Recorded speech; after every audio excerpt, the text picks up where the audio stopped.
আমাকে দুর্নীতির মহাসাগরে ছেড়ে দেয়া হয়েছে, উপদেষ্টা আসিফ। দর্শক, আমি এই প্রথম দেখলাম যে কোনো মন্ত্রী পদমর্যাদা উপদেষ্টার। তো আসিফ হচ্ছে তরুণ একজন ছাত্রনেতা, যিনি এখন ক্রীড়ামন্ত্রীর দায়িত্বে।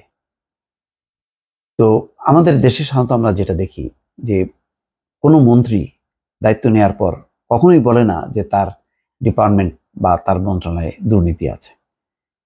আসিফ সেটা স্বীকার করছেন এবং বলছেন যে মনে হচ্ছে যেন আমি দুর্নীতির মহাসাগরে ডুবে গেছি।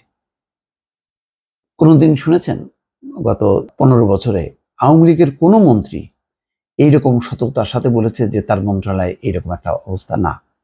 বরং যদি কোনো দুর্নীতি রিপোর্ট হয়, তারা তীব্রভাবে প্রতিবাদ করে একজোট হয়ে, এবং সেখান থেকে কিভাবে 2 পয়সা কামানো যায় সেই ধান্দা করে। এখানে দেখেন আসিফ একদম ওপেনলি বলছে, কোনো রাগঢাক নেই। তিনিও তো এদের সাথে মিলেমিশে যে চিন্তা করতে পারতেন যে 1 বছর 2 বছর যা আছি মানে কামাই নেই, কিন্তু না, সে কথা বলেনি।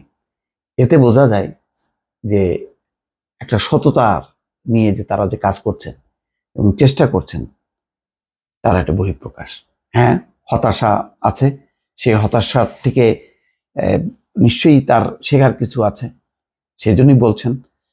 সামাজিক যোগাযোগ মাধ্যমে নিজের ভেরিফাইড অ্যাকাউন্টে হতাশা প্রকাশ করে স্ট্যাটাস দিয়েছেন অন্তর্বর্তীকালীন সরকারের যুব ও ক্রীড়া উপদেষ্টা আসিফ মাহমুদ সজীব ভুঁইয়া। তো সেখানে তিনি লিখেছেন, মনে হচ্ছে আমাকে নিয়ে কেউ দুর্নীতির মহাসাগরে ছেড়ে দিয়েছে। তার মানে দুর্নীতিটা এমন ছোটখাটো, এটা নালা নর্দমা বা পুকুর না, নদীও না, মহাসাগর বলছেন। তার মানে বোঝেন অবস্থাটা কি অবস্থায় ছিল আমাদের মন্ত্রণালয়গুলো। এইভাবে যদি হিসাব করা যায়, দেখা যাবে সবগুলি কম বেশি ওই একই অবস্থা। কেন বলছেন? যে গতকাল বৃহস্পতিবার বঙ্গবন্ধু জাতীয় স্টেডিয়াম মার্কেটের দোকান বরাদ্দের বিষয়গুলো দেখতে যান এই উপদেষ্টা, যা দেখে রীতিমতো হতাশ তিনি। ফেসবুকে দেয়া ওই পোস্টে তিনি লিখেছেন, আজ এনএসসির অধীনে বঙ্গবন্ধু স্টেডিয়ামের দোকান পরিদর্শনে গিয়েছিলাম। 20-22 টাকা বর্গফুট হিসেবে এনএসসির কাছে ভাড়া গেলেও সরেজমিনে গিয়ে জানতে পারলাম দোকানগুলো 170-220 টাকা বর্গফুট করে ভাড়া দিচ্ছে। বিশাল অঙ্কের আর্থিক ক্ষতির শিকার হচ্ছে সরকার। তার মানে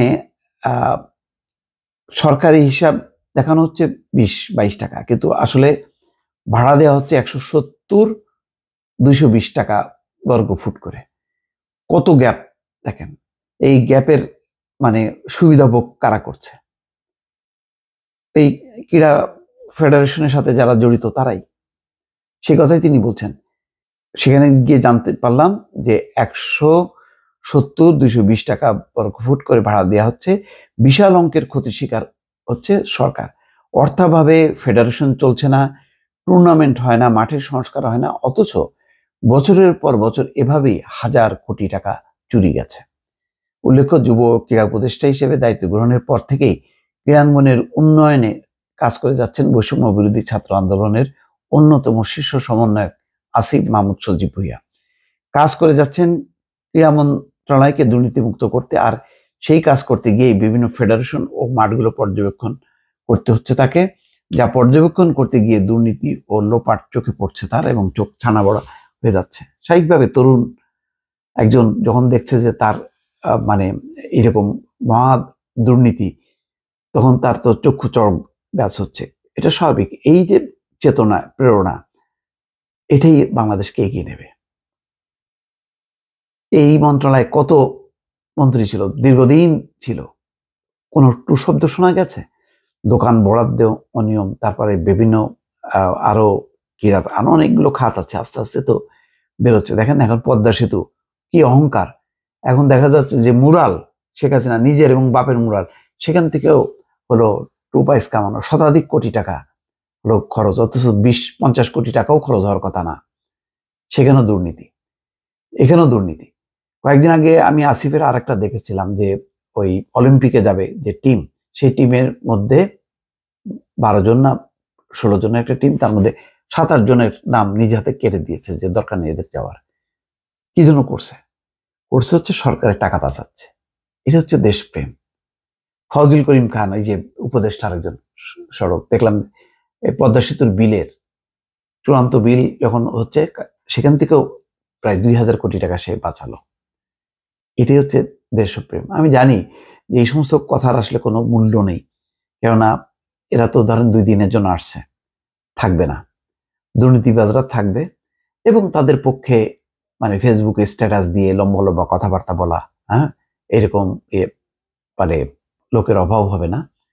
এবং এদের যে সততা, এদের যে নিষ্ঠা, এগুলো সব চাপা পড়বে।